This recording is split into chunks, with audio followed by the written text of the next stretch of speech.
In today's video, I'm going to teach you how to set up a store on Squarespace from start to finish. By the end, you'll have a clear path from opening your dashboard to publishing a polished, ready-to-sell shop. First, open your Squarespace dashboard and select the specific website you want to edit. This ensures every change you make applies to the right site. Give the page a moment to load so your editor and settings fully initialize. Next, add a store or shop section to your site. You can do this by opening the Pages panel and creating a new store page, or by adding a shop section to an existing page if you want your products to live within your current layout. Choose a layout that matches your brand's style. Grid, list, or featured product designs. Don't worry, you can adjust spacing, image shapes, and text styles later. Decide what kind of products you want to sell. Physical items, digital downloads, or services. Physical products require shipping details.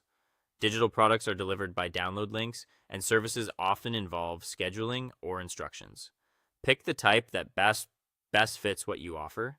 You can mix types in one store if needed.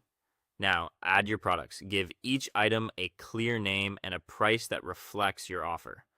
Upload high-quality images. Well-lit photos at consistent sizes help your grid look professional. Write concise, benefits-focused descriptions that answer common questions and reduce customer hesitation. If you have options like size or color, add variants with accurate pricing and stock. Use categories and tags to keep everything organized, which helps customers filter and find items quickly. Set up your payment methods and checkout settings. Connect a payment provider supported by Squarespace so you can securely accept credit cards and other options.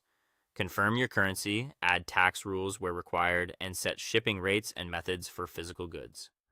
For digital products, verify file delivery settings. For services, make sure any scheduling or confirmation details are clear. Review your checkout language, confirmation emails, and store policies so buyers know exactly what to expect. Take time to review your store pages and product layout. Preview on desktop and mobile, check that buttons are visible, text is readable, and images crop neatly. Adjust layout settings like columns, spacing, and image ratios to match your brand. Test the customer path from product page to cart to checkout. When everything looks right, save your changes and publish your store. Do a quick final pass, then go live with confidence knowing your setup is clean, clear, and ready for sales.